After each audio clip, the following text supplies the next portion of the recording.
안녕하세요. 저는 김명자라고 합니다. 정말 어처구니 없던 제 이야기 좀 들어주세요. 국화꽃 향기가 아니었습니다. 그건 슬픔이 눅눅하게 배어든 냄새였어요. 사흘 내내 꺼지지 않는 향불에 그을리고 수많은 사람들의 한숨에 절어버린 그런 지독한 절망의 냄새였습니다. 검은 액자 속 아들, 도현이는 말갛게 웃고만 있었습니다. 영정 사진을 찍을 때만 해도 앞날이 창창하다 믿었을 제 아들은 이제 사진 속에서 영원히 29으로 남게 되었습니다. 저는 까슬까슬한 상복의 감촉을 느끼며 하염없이 아들의 얼굴만 바라보았습니다. 눈물은 이미 첫날 다 말라버린 줄 알았는데 소금기 하나 남지 않은 멀건 물이 볼을 타고 툭툭 떨어졌습니다. 조문객들의 발길이 끊이지 않았습니다. 다들 제 손을 붙잡고 위로의 말을 건넸지만 그 어떤 말도 귀에 들어오지 않았습니다.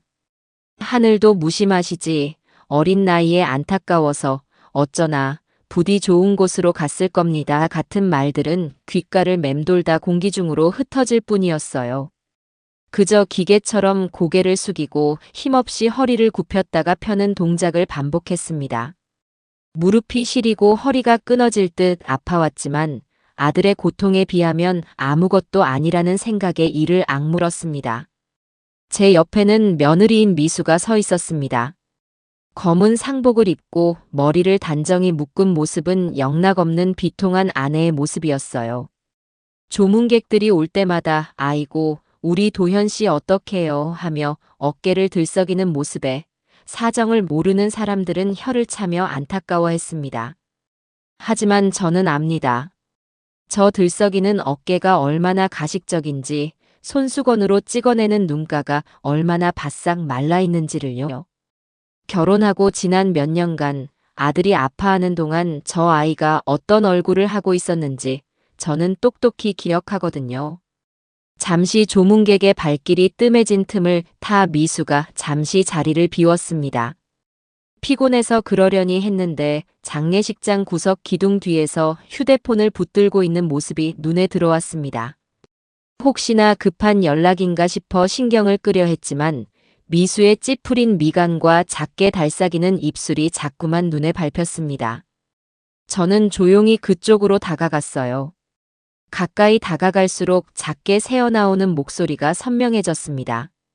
그러니까 그걸 왜 제일 비싼 걸로 하냐고. 그냥 기본으로 하면 되지 누가 본다고. 수화기 너머의 누군가에게 짜증을 내는 목소리였습니다.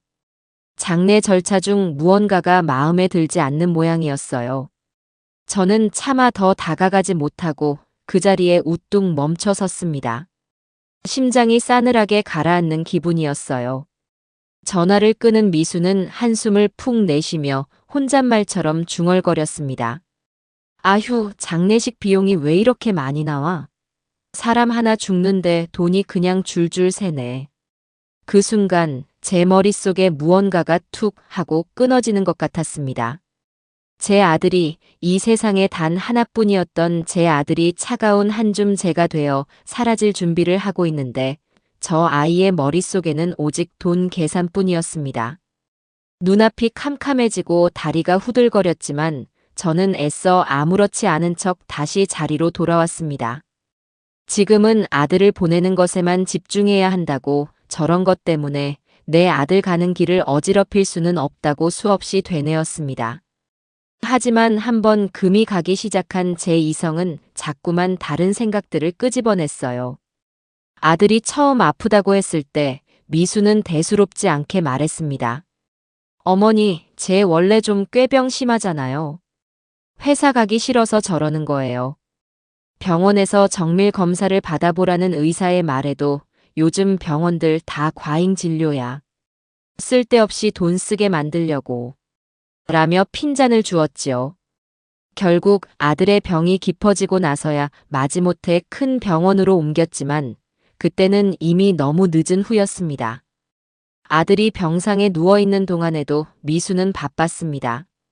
친구들과 여행을 가야 했고 새로 나온 명품 가방을 사러 백화점에 가야 했어요. 병간호는 온전히 제 몫이었습니다. 아들은 앙상하게 마른 손으로 제 손을 잡으며 말하곤 했습니다. 엄마, 미수한테는 너무 뭐라고 하지 마. 나 때문에 스트레스 받아서 그래. 다 나으면 내가 잘할게. 이 바보 같은 아들은 마지막 순간까지 제 아내를 감싸고 돌았습니다.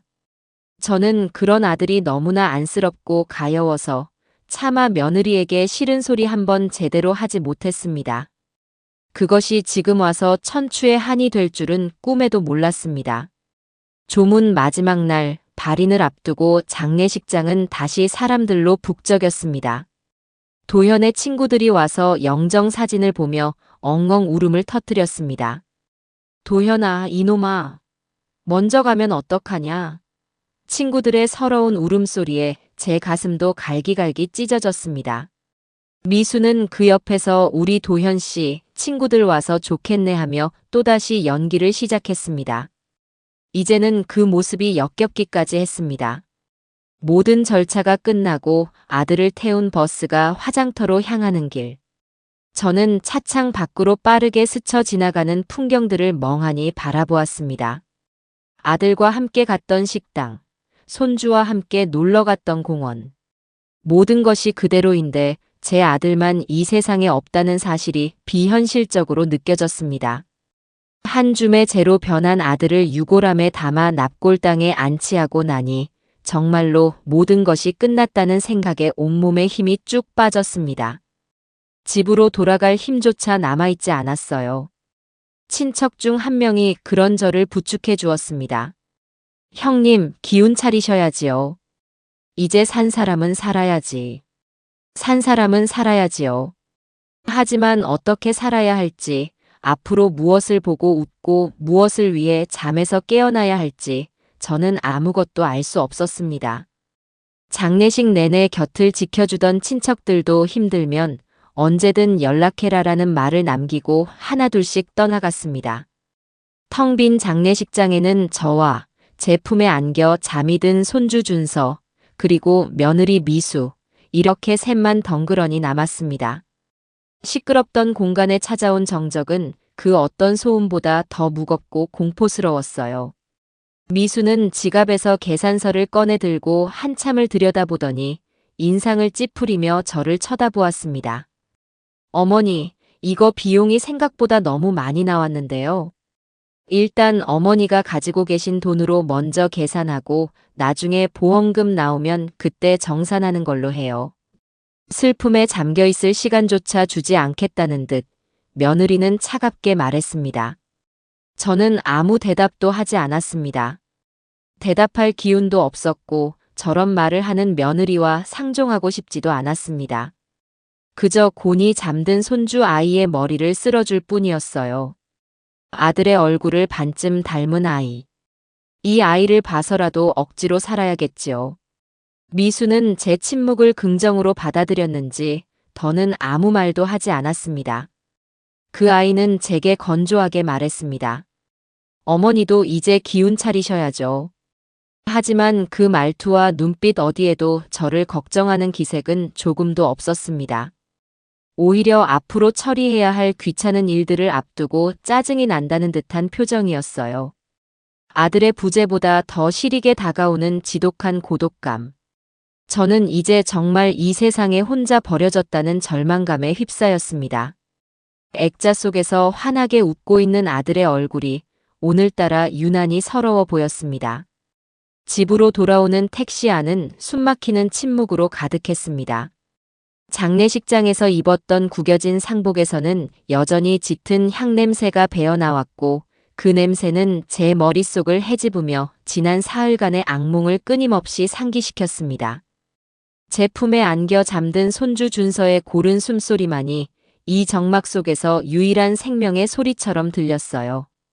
저는 아이의 여린 등을 토닥이며 차창 밖으로 시선을 돌렸습니다. 무심하게 불을 밝힌 상점들, 웃고 떠들며 지나가는 사람들.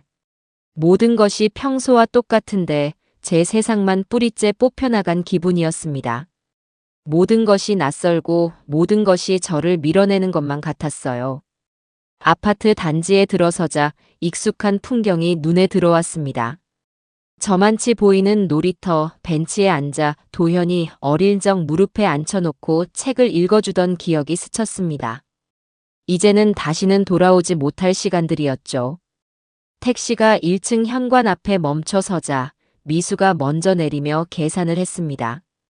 그 모습이 어찌나 당연하고 익숙한지 마치 오랫동안 이 모든 상황을 기다려온 사람처럼 보였습니다.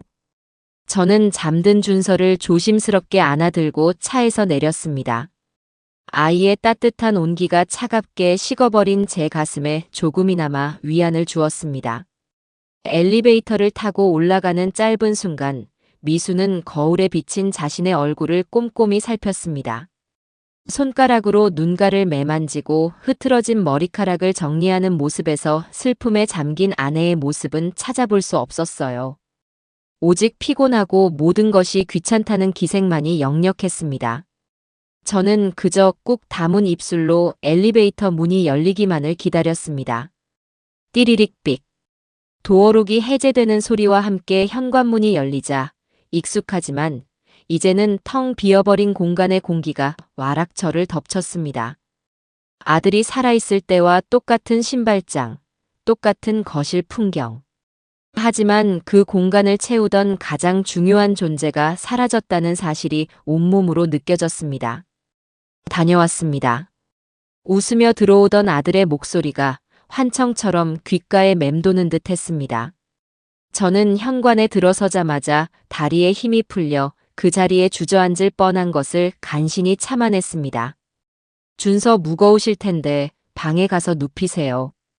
미수는 제 감정 따위는 안중에도 없다는 듯 자신의 구두를 벗어 신발장에 정리하며 말했습니다.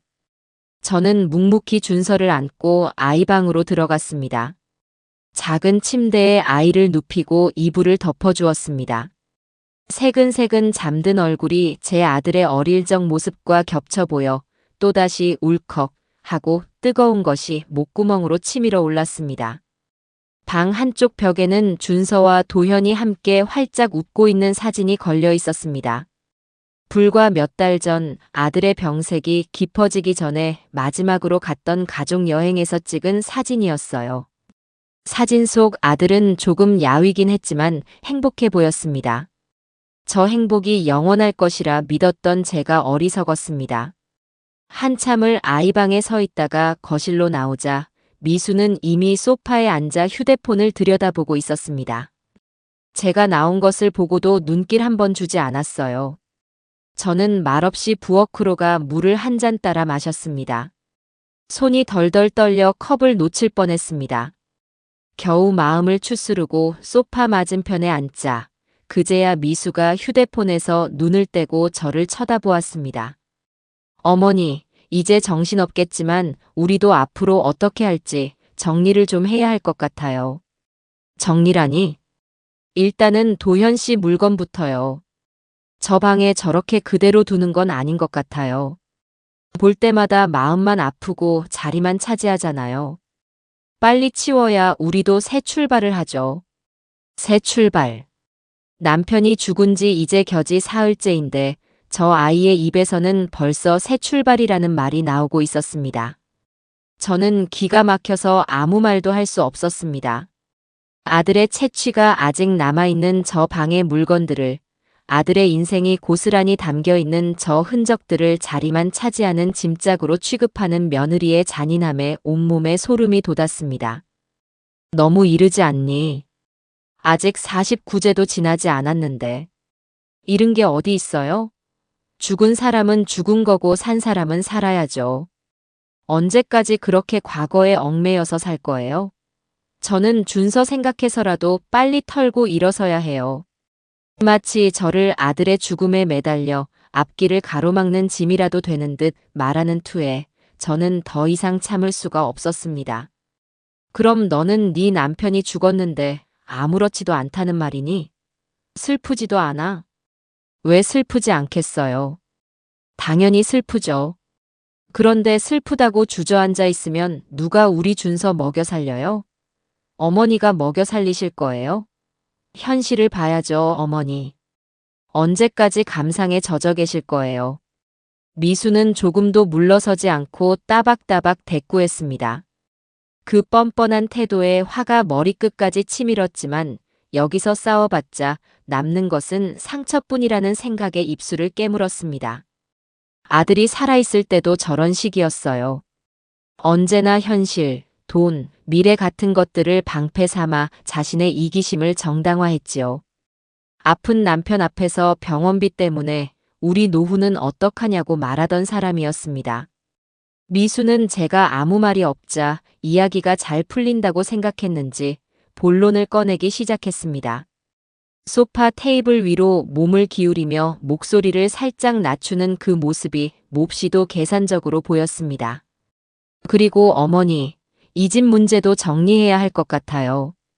원래 이거 도현 씨가 자기 앞으로 해달라고 했던 거 기억하시죠? 결혼할 때 어머니가 돈 보태주신 건 감사하지만 엄연히 우리 부부 집이잖아요.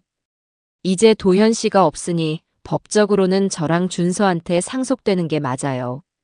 그러니까 상속 절차 복잡해지기 전에 명의를 제 앞으로 깔끔하게 정리해두고 싶어요. 어머니가 도와주셔야 할 서류들이 좀 있을 거예요. 저는 제 귀를 의심했습니다. 남편의 장례를 치르고 온 아내의 입에서 나올 수 있는 말이라고는 도저히 믿기지 않았습니다. 제 아들이 잠들어 있던, 이제는 차갑게 식어버린 그 방을 앞에 두고 저 아이는 오로지 재산 문제에만 혈안이 되어 있었습니다. 제 아들이 평생을 바쳐 일하고 아픈 몸을 이끌면서까지 지키고 싶어 했던 이 가정을 미수는 그저 자신의 소유물로만 여기고 있었습니다. 미수야. 네, 어머니. 너가 정말 사람이니? 제 입에서 나온 말은 분노라기보다 처절한 질문에 가까웠습니다. 그러자 미수의 표정이 싸늘하게 굳었습니다. 언제나 그랬듯 자신의 잘못을 지적당하면 피해자인 척, 상처받은 척 표정을 바꾸는 것이 저 아이의 특기였어요. 어머니, 지금 저한테 너무 심한 말씀 하시는 거 아니에요? 제가 뭘 어쨌다고요? 저는 그냥 앞으로 우리 준서랑 어떻게 살아갈지 막막해서 현실적인 문제를 말씀드리는 거잖아요. 저 혼자 여자 몸으로 애 키우면서 살아가려면 뭐라도 있어야 할 거 아니에요. 제가 틀린 말 했어요? 틀린 말? 그래, 네 말 중에 틀린 말은 하나도 없지. 다 법대로고 다 이치에 맞는 말이겠지. 하지만 어떻게 사람이 남편의 온기가 사라지기도 전에 돈 계산부터 할 수가 있니? 도현이가 이걸 알면 얼마나 가슴 아파하겠니? 결국 저는 참지 못하고 언성을 높이고 말았습니다. 제 목소리가 집안을 쩌렁쩌렁 울렸습니다. 그러자 미수도 기다렸다는 듯이 목소리를 높였습니다. 가슴 아파요? 진짜 가슴 아파해야 할 사람이 누군데요? 평생 병원비 대느라 제대로 된 명품 가방 하나 못 사보고 친구들 해외여행 갈 때 손가락만 빨고 있던 건 저예요. 어머니는 아들 잃은 슬픔 하나뿐이겠지만 저는 남편 잃었죠. 앞으로 평생 혼자 벌어서 애 키워야 하죠. 제 인생은 뭐가 되는데요. 미수는 그동안 쌓아두었던 불만을 폭포수처럼 쏟아냈습니다. 그 말들은 비수가 되어 제 심장에 하나하나 박혔습니다. 제 아들의 고통과 죽음이 저 아이에게는 그저 자신의 인생을 가로막은 장애물에 불과했던 것입니다. 저는 너무 큰 충격에 더 이상 말을 잇지 못하고 거친 숨만 몰아쉬었습니다. 세상이 무너지는 것 같았습니다. 제가 아들 하나만 보고 참고 견뎌왔던 모든 세월이 부정당하는 기분이었습니다. 미수는 한바탕 퍼붓고 나니 속이 시원한지 숨을 고르며 마지막 쐐기를 박았습니다. 그리고 도현 씨 사망 보험금도 나올 거예요. 액수가 꽤 될 텐데 그것도 당연히 법적 상속인인 저랑 준서 몫이고요. 그러니까 어머니는 이제 저희 재산에 대해서는 신경 끄셔도 돼요. 어머니 사실 집은 따로 알아보셔야 할 것 같네요. 언제까지고 저희가 모시고 살 수는 없잖아요. 그 말이 제 가슴을 관통했습니다. 저를 이 집에서 내쫓겠다는 마지막 통보였습니다. 아들이 살아있을 때는 어머니, 저희랑 같이 살아요. 제가 잘 모실게요라며 온갖 살가운 말을 하더니 아들이 죽자마자 이렇게 돌변할 수 있다니. 인간의 탈을 쓴 악마가 있다면 저런 모습일까 싶었습니다. 저는 아무런 대꾸도 할 수 없었습니다. 그저 소파에 깊숙이 몸을 묻은 채 텅 빈 허공만 바라볼 뿐이었습니다. 온몸에 피가 역류하는 듯한 분노와 배신감, 그리고 내 아들에 대한 미안함이 뒤섞여 머릿속이 터져나갈 것 같았습니다. 이 집에서 내 아들의 흔적이 가득한 이 공간에서 이렇게 쫓겨나야 한다니. 차라리 아들을 따라가는 게 낫겠다는 생각마저 들었습니다. 바로 그때였습니다. 할머니, 할머니. 작은 폭풍처럼 현관문이 벌컥 열리며 손주 준서가 뛰어들어왔습니다. 어느새 잠에서 깼는지 밖에서 놀다 온 듯 뺨은 빨갛게 상기되어 있었습니다. 아이는 신발도 벗지 않은 채 거실로 달려와 제 옷자락을 붙잡았습니다. 준서야, 너 또 신발 안 벗고 들어왔지. 엄마가 몇 번을 말해. 미수가 날카롭게 소리쳤지만 준서는 아랑곳하지 않고 저만 바라보며 다급하게 외쳤습니다. 아이의 눈은 무언가 엄청난 것을 본 것처럼 동그랗게 커져 있었고 흥분으로 가득 차 있었습니다. 할머니, 밖에 아빠 왔어. 뭐라고? 진짜야. 아빠가 왔어. 아빠가 문 앞에 서 있어.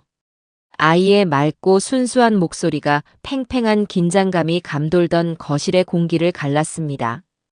그 순간 세상의 모든 소리가 멎는 것 같았습니다. 미수는 너 지금 헛소리 하지 마. 아빠는 하늘나라 가셨어. 라며 아이를 다그쳤지만 제 심장은 아이의 그 한마디에 바다 끝까지 떨어졌다가 다시 하늘로 솟구치는 것을 반복하고 있었습니다. 아빠가 왔어. 그 불가능한 한마디가 꺼져가던 제 삶의 마지막 불씨를 되살리는 주문처럼 들렸습니다. 준서의 외침은 마치 다른 세상에서 들려온 소리 같았습니다. 아빠가 왔어. 그 몇 글자가 제 뇌리에 박혀 떠나지 않았습니다. 머리로는 말도 안 되는 소리라는 것을 알면서도 심장은 주체할 수 없이 뛰기 시작했습니다. 혹시나, 정말 혹시나 하는 신락 같은 희망. 죽은 내 아들이 엄마를 혼자 두고 가는 것이 너무 마음 아파서 마지막으로 한번 들른 것은 아닐까? 헛것이라도 좋았습니다. 환영이라도 좋았어요. 단 한 번만이라도 아들의 얼굴을 다시 볼 수만 있다면 저는 무엇이든 할 수 있을 것 같았습니다. 애가 뭘 잘못 봤나 보네. 헛것을 봤나 봐. 미수는 코웃음을 치며 준서의 팔을 잡아 끌었습니다. 너 자꾸 이상한 소리 할래? 빨리 들어가서 신발 벗고 손 닦아. 아이는 울먹이며 제게 매달렸습니다. 아니야, 진짜야 할머니. 아빠랑 똑같이 생겼단 말이야. 아이의 절박한 외침에 저도 모르게 자리에서 벌떡 일어났습니다. 다리가 후들거려 금방이라도 쓰러질 것 같았지만 벽을 짚고 간신히 몸을 지탱했습니다. 어머니, 지금 어디 가시게요? 설마 저의 말 믿는 건 아니죠? 미수가 어이없다는 듯 저를 막아섰습니다. 하지만 저는 미수를 밀치고 현관으로 향했습니다. 한 걸음 한 걸음이 천근만근처럼 무거웠습니다. 심장은 금방이라도 터져버릴 듯이 쿵쾅거렸고 숨은 턱까지 차올랐습니다. 제발, 제발 내 아들이기를. 단 한 번만, 마지막으로 한 번만 더 볼 수 있기를. 속으로 수없이 되뇌며 차가운 현관문 손잡이를 잡았습니다. 손이 땀으로 축축했습니다. 어머니, 진짜 왜 이러세요? 문 열지 마세요. 뒤에서 미수가 소리쳤지만 그 소리는 이미 제게 닿지 않았습니다. 저는 심호흡을 한 번 하고 천천히 문을 열었습니다. 삐걱이는 소리와 함께 문이 열리고 복도의 희미한 불빛이 안으로 쏟아져 들어왔습니다. 그리고 그 불빛 아래 한 남자가 서 있었습니다. 이럴 수가. 저는 숨을 들이켰습니다. 그 자리에 서 있는 것은 분명 제 아들 도현이었습니다. 병마에 시달리기 전 가장 건강하고 늠름했던 시절의 제 아들. 늘 입던 단정한 셔츠에 깔끔하게 넘긴 머리. 그리고 저를 바라보는 깊고 따뜻한 눈빛까지. 모든 것이 제 기억 속의 아들과 똑같았습니다. 하지만 무언가 달랐습니다. 병색이 완연했던 아들의 얼굴과 달리 그의 얼굴은 너무나 건강하고 혈색이 좋았습니다. 그뿐만이 아니었어요. 어딘지 모르게 더 단단하고 더 강인한 분위기를 풍기고 있었습니다. 도현아, 제 목소리가 염소처럼 떨려 나왔습니다. 현실감이 느껴지지 않았습니다. 꿈을 꾸고 있는 것 같았어요. 남자는 저를 보며 희미하게 미소를 지었습니다. 그 미소마저 제 아들과 똑같았습니다. 아, 정말로 내 아들이 돌아왔구나. 하늘이 내 기도를 들어주셨구나. 그 생각에 다리에 힘이 쭉 풀렸습니다. 저는 그 자리에 쿵 소리를 내며 주저앉고 말았습니다. 눈앞이 하얘지고 아무 소리도 들리지 않았습니다. 오직 문 밖에 서 있는 아들의 모습만이 제 시야를 가득 채웠습니다. 그때 뒤에서 상황을 지켜보던 미수가 비명을 지르며 달려나왔습니다. 당신 뭐야? 누구야? 미수는 저와 남자 사이를 가로막고 서서 잔뜩 경계하는 눈빛으로 남자를 쏘아보았습니다. 어디서 죽은 사람 얼굴을 하고 나타나서 사람을 놀라게 해. 당신 사기꾼이지. 우리 재산 노리고 온 거지. 미수의 날카로운 목소리에 잠시 몽롱했던 정신이 조금씩 돌아왔습니다. 사기꾼. 그래, 어쩌면 저 아이 말이 맞을지도 모릅니다. 세상에 죽은 사람이 다시 살아 돌아오는 일이 있을 리가 없지요. 아들을 너무 그리워한 나머지 제가 헛것을 보고 있는 것일지도 모릅니다. 아니면 정말로 아들과 닮은 사람이 아들의 죽음을 알고 나쁜 마음을 품고 찾아온 것일 수도 있습니다. 하지만 저 눈빛은, 저를 바라보는 저 애틋하고 그리움 가득한 눈빛은 제가 아는 제 아들의 것이었습니다. 남자는 미수의 고함에도 아랑곳하지 않았습니다. 그의 시선은 처음부터 끝까지 바닥에 주저앉아 있는 제게 고정되어 있었습니다. 그는 미수를 조용히 비켜서서 제 앞으로 다가와 무릎을 꿇었습니다. 그리고는 떨리는 손을 뻗어 제 손을 잡았습니다. 따뜻한 온기가 제 손으로 전해져 왔습니다. 헛것이 아니었습니다. 어머니 맞으시죠? 남자의 입에서 나온 첫마디였습니다. 어머니. 그 한마디에 제 심장이 다시 한번 철렁 내려앉았습니다. 목소리마저 아들의 목소리와 너무나도 닮아 있었습니다. 하지만 30년의 세월을 건너온 듯 어딘지 모르게 더 깊고 낯선 울림이 섞여 있었습니다. 저는 혼란스러운 눈으로 남자를 바라보았습니다. 아들이면서 아들이 아닌 사람. 이 기묘한 상황에 머릿속이 터질 것 같았습니다. 어머니라니 누가 당신 어머니야. 이 사기꾼이 진짜. 당장 안 나가. 경찰에 신고하기 전에 당장 꺼져. 미수는 남자의 팔을 붙잡고 흔들며 악을 썼습니다. 하지만 남자는 꿈쩍도 하지 않았습니다. 그는 여전히 제 눈을 똑바로 바라보며 다시 한번 입을 열었습니다. 그의 눈가가 촉촉하게 젖어들고 있었습니다. 저예요, 어머니. 기억 안 나세요? 도석이요. 박도석. 도석이? 그 이름을 듣는 순간 제 머릿속을 무언가가 강타하는 듯한 충격이 덮쳤습니다. 도석이. 잊으려야 잊을 수 없는 이름. 제 가슴 속에 30년 동안 응어리처럼 박혀있던 이름. 도현의 쌍둥이 동생. 30년 전 복잡한 놀이공원에서 인파에 휩쓸려 제 손을 놓쳐버렸던 제 작은 아들. 저는 믿을 수 없다는 듯 남자의 얼굴을 다시 한번 쳐다보았습니다. 도현과 똑같이 생긴 얼굴, 하지만 어딘지 모르게 낯설게 느껴졌던 그 이유를 이제야 알 것 같았습니다. 도석이니? 정말 우리 도석이 맞아? 제 목소리는 거의 울음에 가까웠습니다. 남자는, 아니, 제 아들 도석이는 고개를 깊이 끄덕였습니다. 그의 눈에서 기어이 눈물 한 방울이 툭 하고 떨어졌습니다. 그 눈물은 30년이라는 기나긴 세월의 무게를 담고 있는 듯 했습니다. 저는 떨리는 손으로 아들의 얼굴을 감쌌습니다. 따뜻하고 생생한 감촉. 꿈이 아니었습니다. 살아있었구나. 우리 아들 살아있었어. 저는 도석을 끌어안고 오열하기 시작했습니다. 30년 동안 가슴속에 묻어두었던 슬픔과 그리움, 죄책감이 한꺼번에 터져나왔습니다. 아들을 잃어버렸다는 죄책감에 평생을 고통 속에서 살았습니다. 그런 제게 하늘이 무너진 바로 이날, 기적처럼 또 다른 아들을 돌려주신 것입니다. 저는 아들의 등을 두드리며 한참을 울고 또 울었습니다. 도석이도 저를 마주 앉고 어깨를 들썩였습니다. 지금 여기서 뭐 하는 거예요? 무슨 심파극이라도 찍어요? 이 기적 같은 재회의 순간을 깨트린 것은 역시나 며느리 미수였습니다. 그녀는 팔짱을 낀 채 여전히 의심 가득한 눈으로 저희를 쳐다보고 있었습니다. 쌍둥이 동생, 웃기지 마. 30년 동안 연락 한 번 없다가 왜 하필 지금 나타나는데? 타이밍이 너무 기가 막히지 않아?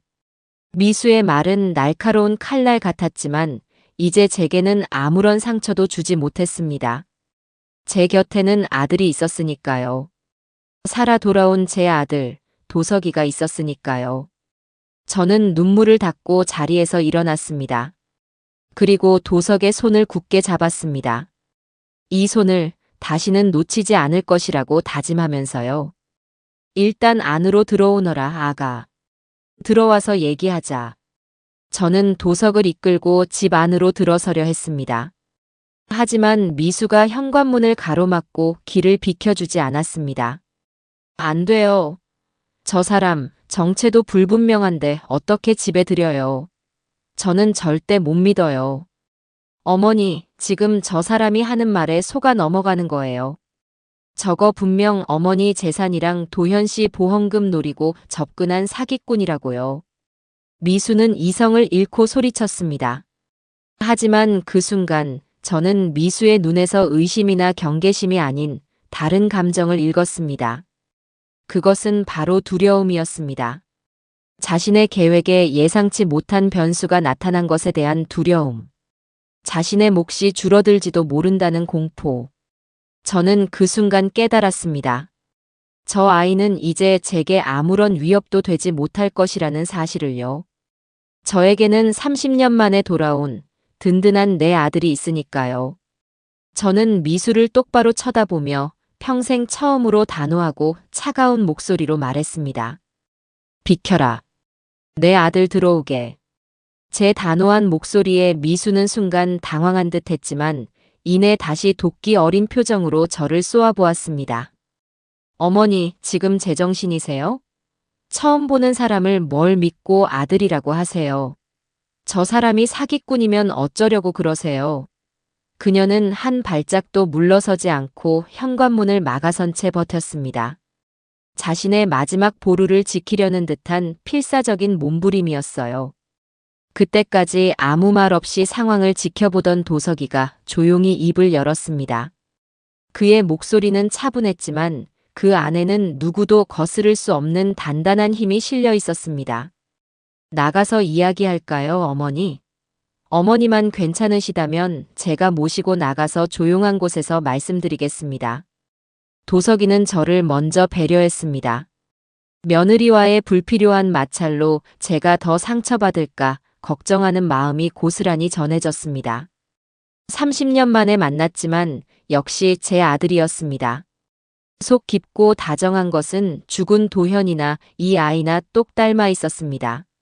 아니, 여긴 내 아들 집이다. 네 형이 살던 집이야. 들어와, 아가. 저는 도석의 손을 잡고 거실로 들어섰습니다. 미수는 분하다는 듯 입술을 깨물었지만 더 이상 저를 막지는 못했습니다. 아니, 막을 수 없었을 겁니다. 제 눈빛이 이전과는 다르다는 것을, 이제 더 이상 자신이 하자는 대로 끌려다니는 무기력한 늙은이가 아니라는 것을 그 아이도 직감했을 테니까요. 거실 소파에 마주 앉았지만 어색한 침묵만이 감돌았습니다. 30년이라는 시간은 너무나도 길었습니다. 어디서부터 무슨 말부터 시작해야 할지 막막했습니다. 잠든 줄 알았던 준서가 어느새 방에서 나와 눈을 동그랗게 뜨고 도서기를 쳐다보고 있었습니다. 아이는 겁을 먹은 것 같기도 하고 신기한 것 같기도 한 표정으로 제 뒤에 숨어 고개만 빼꼼 내밀었습니다. 저 아이가 형의 아들이군요. 도서기가 준서를 보며 희미하게 미소 지었습니다. 그 모습에 미수가 발끈하며 아이를 자신의 뒤로 잡아 끌었습니다. 누구 마음대로 우리 준서를 봐. 당신 같은 사기꾼한테 보여주기 아까운 애야. 미수의 적대적인 태도에도 도석은 표정 하나 바꾸지 않고 품 안에서 낡은 지갑을 꺼냈습니다. 그리고 그 안에서 조심스럽게 색이 바를 대로 바랜 작은 흑백 사진 한 장을 꺼내 테이블 위에 올려놓았습니다. 이거 기억나세요? 사진 속에는 똑같이 생긴 두 명의 남자아이가 어깨동무를 한 채 환하게 웃고 있었습니다. 짧은 머리에 개구쟁이 같은 얼굴. 누가 도현이고 누가 도석인지 구별하기 어려울 정도였습니다. 사진의 배경은 지금은 사라지고 없는 옛날 어린이 대공원의 코끼리 열차 앞이었습니다. 제 심장이 쿵 하고 내려앉았습니다. 저 사진은 제가 앨범 깊숙한 곳에 소중히 간직하고 있는 사진과 똑같은 것이었습니다. 이걸 너가 어떻게? 미국으로 갈 때 제 주머니 속에 이거 한 장 들어있었다고 하더군요. 양부모님께서 코팅까지 해서 지갑에 넣어주셨어요. 평생 단 하루도 몸에서 떼어놓은 적 없습니다. 언젠가 가족을 찾게 되면 유일한 증거가 될 거라고 믿었으니까요. 도석이는 담담하게 말을 이어갔습니다. 그의 목소리를 따라 제 기억도 30년 전 그날로 거슬러 올라갔습니다. 사람들로 발 디딜 틈 없었던 놀이공원. 잠시 솜사탕을 사기 위해 돌아선 사이 인파에 휩쓸려 사라져버린 작은 아들. 목이 터져라 이름을 부르며 찾아 헤맸지만 아이는 어디에도 없었습니다. 그날 이후 제 시간은 절반이 멈춰버렸습니다. 어떻게 지냈니 그동안? 어떻게? 차마 다음 말을 잊지 못하고 입술만 달싹였습니다. 밥은 잘 먹었는지, 아픈 데는 없었는지, 밤에 무섭지는 않았는지. 30년치의 질문들이 한꺼번에 목구멍까지 차올랐습니다.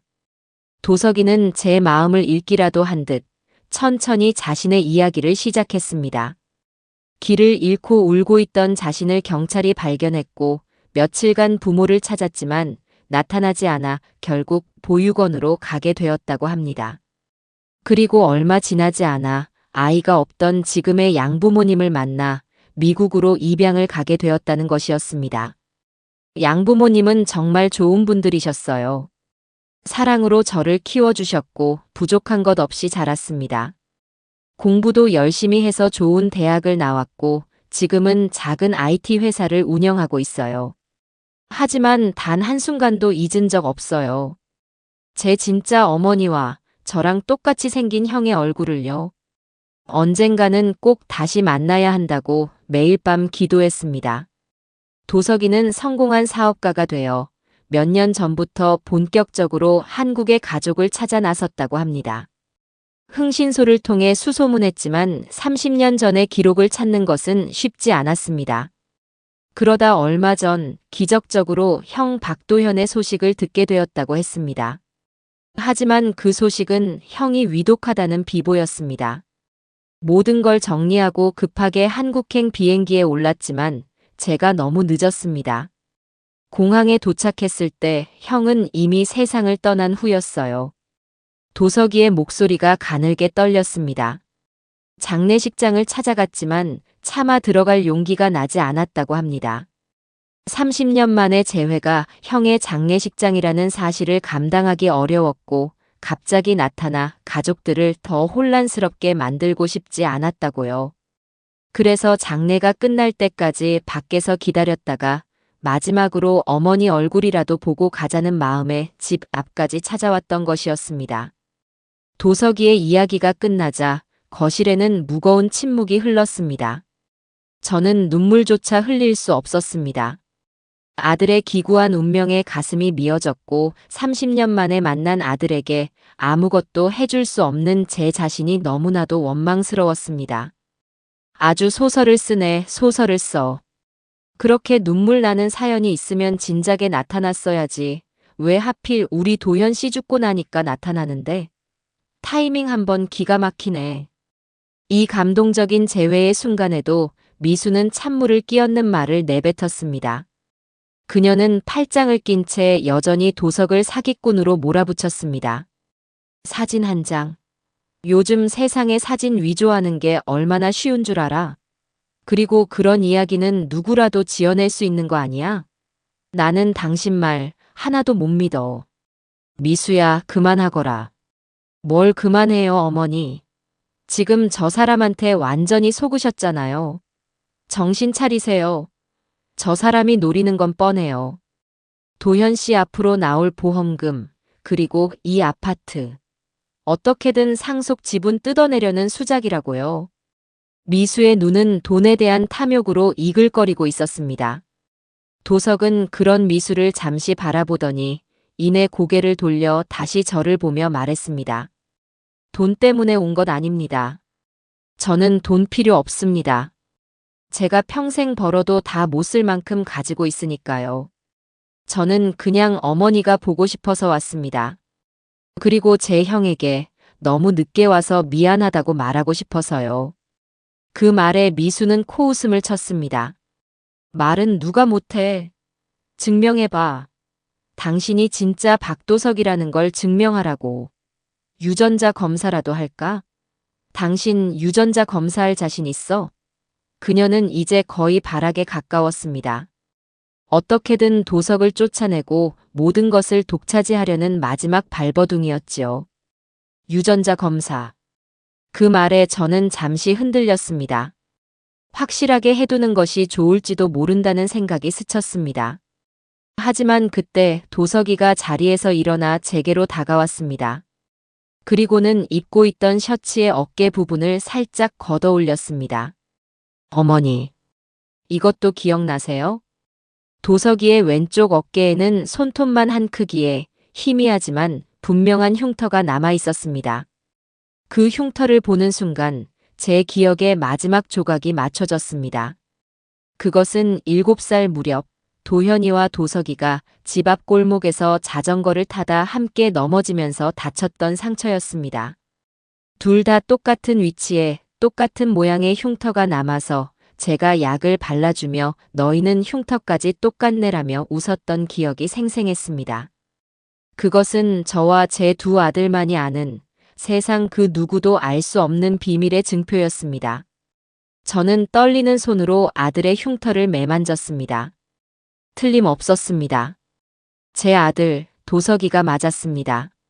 모든 의심과 혼란이 사라지고 30년 만에 아들을 찾았다는 벅찬 기쁨만이 제 가슴을 가득 채웠습니다. 이제 됐니? 제가 눈물 젖은 목소리로 미수를 돌아보며 물었습니다. 미수는 도석의 어깨에 있는 흉터와 제 얼굴을 번갈아 쳐다보며 아무 말도 하지 못했습니다. 그녀의 얼굴은 하얗게 질려 있었습니다. 자신이 믿고 있던 모든 계획이 이 예상치 못한 남자의 등장으로 인해 송두리째 흔들리고 있다는 사실을 깨달은 사람의 얼굴이었습니다. 하지만 그녀는 끝까지 포기하지 않았습니다. 그래도 유전자 검사는 해봐야겠어요. 흉터 하나 가지고 어떻게 믿어요? 세상에 우연이라는 것도 있잖아요. 결과 나오기 전까지는 저 이 사람 절대 가족으로 인정 못해요. 미수는 마지막 자존심처럼 쏘아붙이고는 준서의 손을 끌고 안방으로 쾅 소리를 내며 들어가 버렸습니다. 거실에는 다시 저와 도석 둘만이 남았습니다. 저는 아들의 손을 잡고 하염없이 눈물만 흘렸습니다. 미안하다, 아가. 잃어버려서 미안하고 이제야 만나서 미안하다. 차마 입 밖으로 내지 못한 말들이 눈물이 되어 뺨을 타고 흘러내렸습니다. 도석이는 그런 제 손을 따뜻하게 마주 잡아주었습니다. 30년의 세월을 뛰어넘어 저희 모자는 비로소 다시 하나가 되었습니다. 이제부터는 그 무엇도 우리를 갈라놓을 수 없을 것입니다. 그날 밤 저는 뜬 눈으로 밤을 새웠습니다. 바로 옆방에 30년 만에 찾은 아들 도석이가 자고 있다는 사실이 도무지 현실처럼 느껴지지 않았습니다. 거실 소파에 임시로 자리를 마련해 주었지만 아들은 괜찮다며 어머니 곁에 있는 것만으로도 감사하다며 웃어 보였습니다. 그 어른스러운 미소가 죽은 도현과 겹쳐 보여 밤새도록 가슴이 아리고 또 기뻤습니다. 한 아이를 잃은 지독한 슬픔과 또 다른 아이를 찾은 기적 같은 기쁨이 뒤섞여 제 안에서 거대한 소용돌이를 일으키는 듯 했습니다. 저는 소리 죽여 울다가 희미하게 웃다가를 반복하며 꼬박 밤을 지새웠습니다. 다음 날 아침 집안의 공기는 전날보다 몇 배는 더 차갑고 날카로웠습니다. 안방 문을 열고 나온 미수는 잔뜩 부은 얼굴로 거실 소파에 앉아있는 도석을 벌레 보듯 쳐다보았습니다. 그리고는 보란듯이 제게 쏘아붙였습니다. 어머니, 저 사람 언제까지 저렇게 둘 거예요? 유전자 검사 결과 나오기 전까지는 한 집에 있는 거 불편해서 못 살겠네요. 아가, 도석이는 도현이 동생이야. 그렇게 말하는 거 아니다. 동생이요? 아직 확실하지도 않은데 김칫국부터 마시지 마세요. 그리고 설령 맞다고 해도 30년 동안 연락 한 번 없던 사람이잖아요. 남이나 마찬가지지 무슨 가족이에요. 미수는 식탁 의자를 거칠게 빼내 앉으며 투덜거렸습니다. 아침 식사를 차릴 생각도 없는 듯 팔짱을 낀 채 저와 도석을 번갈아 쏘아볼 뿐이었습니다. 도석이는 그런 미수의 태도에도 개의치 않는다는 듯 조용히 일어나 제게 말했습니다. 어머니, 제가 아침 식사 준비하겠습니다.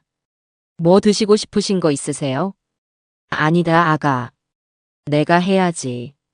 너는 손님인데. 손님 아닙니다. 아들입니다. 도석이는 부드럽지만 단호하게 말하며 부엌으로 들어섰습니다. 그리고는 익숙한 솜씨로 냉장고를 열어 재료를 확인하고 냄비에 물을 올리기 시작했습니다. 그 뒷모습을 보는데 또다시 울컥 하고 눈물이 쏟아질 뻔했습니다. 30년 동안 보지 못했던 아들이 차려주는 아침밥이라니. 꿈에서도 상상해보지 못한 일이었습니다. 그때 안방에서 준서가 부스스한 얼굴로 걸어 나왔습니다. 아이는 거실의 낯선 분위기에 잠시 주춤하더니 부엌에 서 있는 도석을 보고는 제게로 와서 속삭였습니다. 할머니, 저 아저씨 진짜 아빠 동생이야? 응, 우리 준서 작은 아빠야. 제가 미소 지으며 대답하자 아이는 호기심 가득한 눈으로 도석을 바라보았습니다. 아이의 눈에는 어른들의 세계에서 벌어지는 복잡한 갈등 따위는 보이지 않았습니다. 그저 아빠와 닮은 새로운 가족의 등장이 신기하고 궁금할 뿐이었지요. 시끄러워, 박준서. 빨리 들어가서 옷 갈아입어. 유치원 갈 시간이야. 미수는 아이의 순수한 호기심마저 용납할 수 없다는 듯 날카롭게 소리쳤습니다. 준서는 엄마의 서슬퍼런 기세에 어깨를 움츠리며 방으로 들어갔습니다. 그 모습을 보는 제 가슴이 미어졌습니다. 아비 잃은 아이에게 유일한 피부치인 삼촌이 생겼는데 저 아이는 뭐가 그렇게 불만인 걸까요? 잠시 후 구수한 된장찌개 냄새가 집안에 퍼지기 시작했습니다. 도석이는 간단하지만 정갈하게 아침상을 차려냈습니다. 김이 모락모락 나는 쌀밥과 된장찌개, 그리고 계란말이 몇 조각. 소박한 밥상이었지만 제게는 세상 그 어떤 진수성찬보다 더 값진 것이었습니다. 어머니, 식사하세요. 도석이의 말에 식탁에 앉았지만 미수는 여전히 요지부동이었습니다. 저는 저런 정체불명의 남자가 만든 음식 안 먹어요. 입맛 없으니까 두 분이서 드세요. 삐딱하게 말하는 며느리를 보니 밥맛이 뚝 떨어졌지만 아들이 차려준 성의를 봐서라도 숟가락을 들어야 했습니다. 참, 어머니. 밥을 한술 뜨려는데 미수가 마치 중요한 사실을 이제야 떠올렸다는 듯 말했습니다. 어머니, 이제 슬슬 혼자 사실 집 알아보셔야죠. 언제까지 저희한테 얹혀 사실 수는 없잖아요. 안 그래도 준서 때문에 좁은데 이제는 저 사람까지 들락거릴 테니 더 복잡해지겠네요. 쿵 하고 심장이 내려앉는 것 같았습니다. 이 집에서 나가라는 말을 이렇게 아무렇지 않게 아침 식탁에서 꺼낼 수 있다는 사실에 경악을 금치 못했습니다. 이 집은 제 평생의 저축과 아들의 대출금이 합쳐져 마련한 우리 가족의 모든 것이 담긴 공간이었습니다. 그런데 이제 와서 저를 얹혀 사는 식객 취급을 하는 것이었습니다. 미수야, 그 말이 지금 할 소리니? 왜요? 틀린 말 아니잖아요. 어머니도 이제 어머니 인생 사셔야죠. 저희도 저희 인생 살고요. 요즘은 노인분들 혼자 지내기 좋은 실버타운 같은 곳도 많다던데, 그런데 한번 알아보세요. 그 말은 제게 비수처럼 꽂혔습니다. 실버타운. 저 아이는 저를 요양원에 보내버릴 계획까지 세우고 있었던 것입니다. 분노에 몸이 떨려 숟가락을 쥔 손이 덜덜 떨렸습니다. 그때 맞은편에 앉아있던 도석이가 조용히 숟가락을 내려놓았습니다. 어머니, 제 집으로 들어가시죠. 뭐? 제가 한국에 머물 집을 미리 구해두었습니다. 여기보다 훨씬 넓고 쾌적한 곳입니다. 저와 함께 그곳으로 가시죠. 더 이상 이런 대우 받으면서 여기 계실 이유가 없습니다. 도석이의 제안은 가뭄의 단비처럼 고마웠지만 저는 선뜻 대답할 수가 없었습니다. 이 집은 도현이의 마지막 흔적이 남아있는 곳이었습니다. 아들의 웃음소리, 발소리, 채취가 아직도 곳곳에 배어있는 이 공간을 떠난다는 것은 제게 아들을 2번 죽이는 것과 같은 아픔이었습니다. 아니, 나는 괜찮다.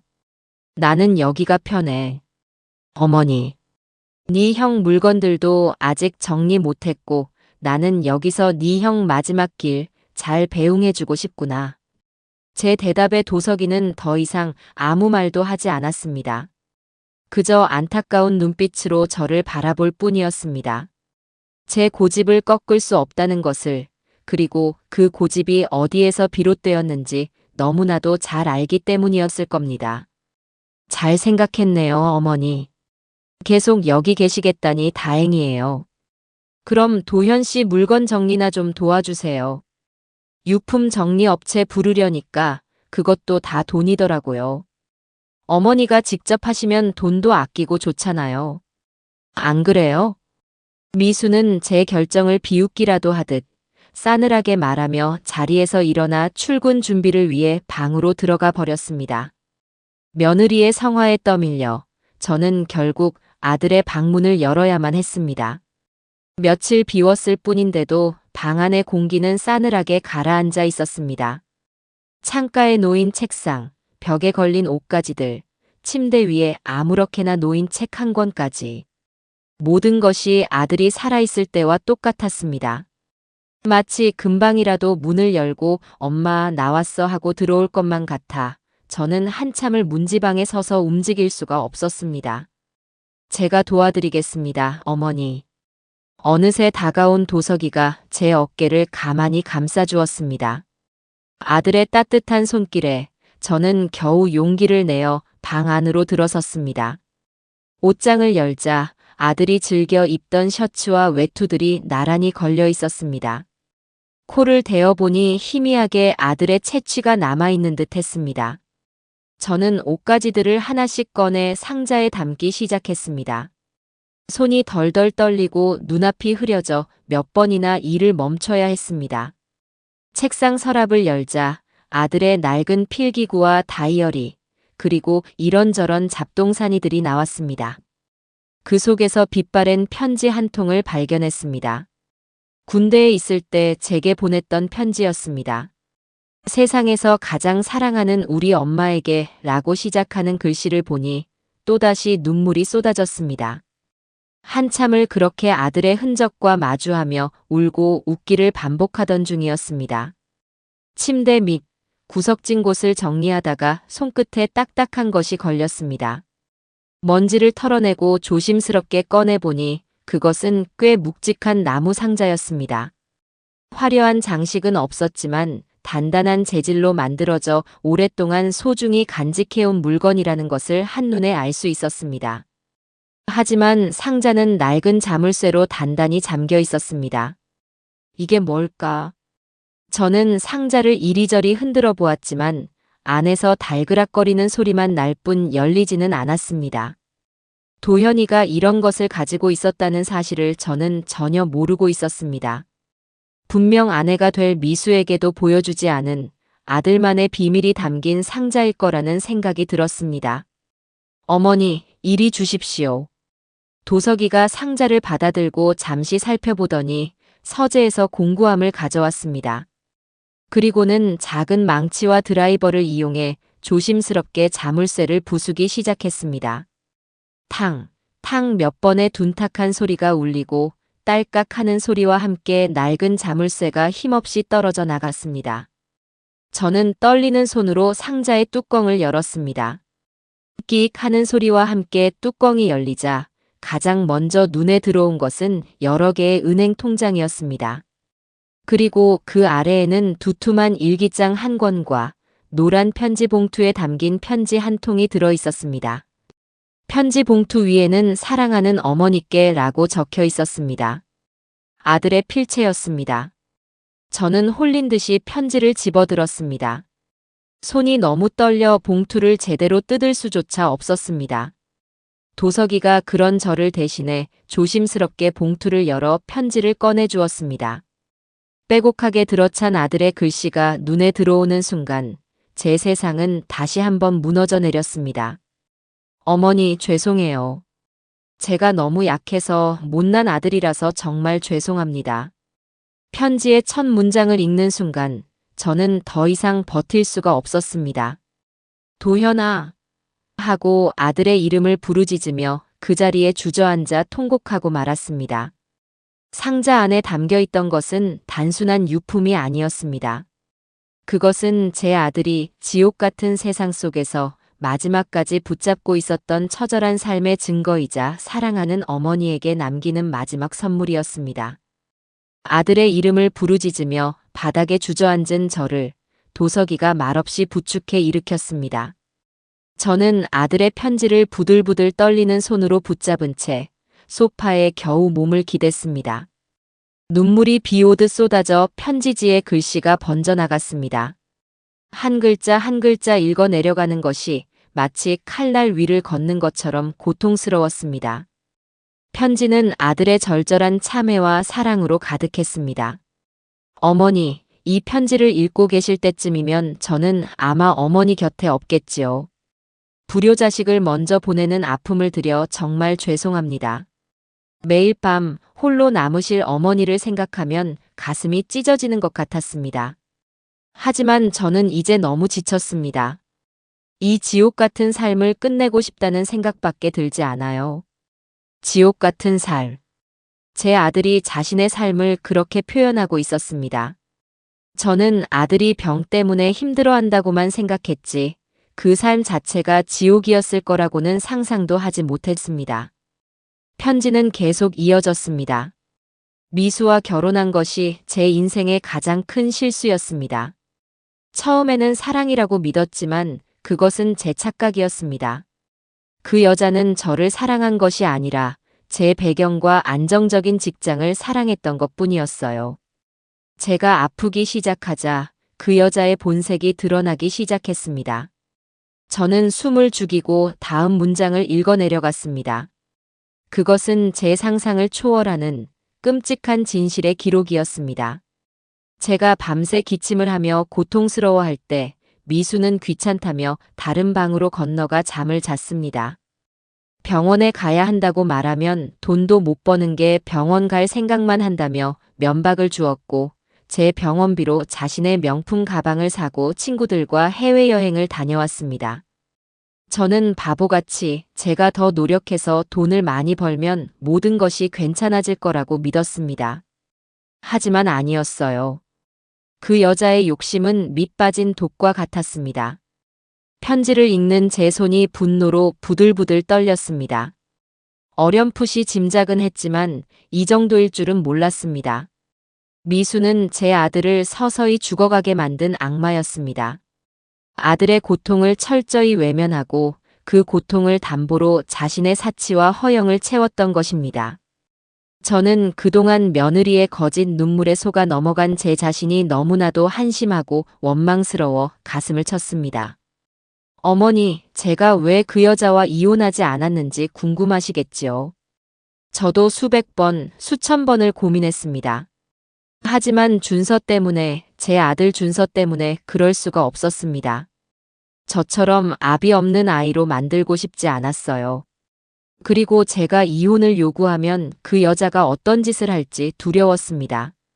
분명 어머니와 준서를 가만두지 않을 것 같았어요. 저는 힘이 없었으니까요. 아프고 돈 없는 남편은 그 여자에게 아무런 위협이 되지 못했습니다. 아들은 마지막 순간까지 저와 손주를 지키기 위해 그 모진 수모와 멸시를 홀로 견뎌냈던 것입니다. 이 바보 같은 아들.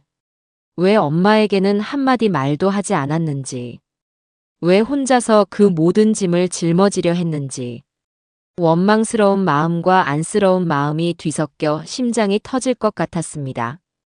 편지의 마지막 부분에는 통장과 일기장에 대한 이야기가 적혀 있었습니다.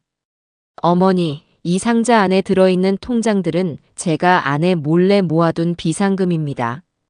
생활비를 아끼고 밤에 몰래 대리운전을 해서 번 돈입니다. 얼마 되지 않는 돈이지만 이 돈만큼은 절대 그 여자 손에 들어가면 안 됩니다. 어머니와 내 아들 준서를 위한 제 마지막 선물입니다. 부디 이 돈으로 준서 맛있는 거 많이 사주시고 어머니도 병원 꼭 다니세요. 그리고 제 일기장을 꼭 읽어주세요. 거기에는 제가 차마 입 밖으로 꺼내지 못했던 모든 진실이 담겨 있습니다. 제 억울함을 풀어줄 유일한 증거가 될 겁니다. 사랑합니다, 어머니. 다음 생에는 꼭 건강한 아들로 태어나서 평생 어머니 호강시켜 드릴게요. 편지를 다 읽고 났을 때 저는 거의 탈진 상태였습니다. 눈물은 더 이상 나오지 않았고 그 자리에는 차가운 분노와 칼날 같은 결심만이 남았습니다. 도석이가 제 어깨를 감싸며 말했습니다.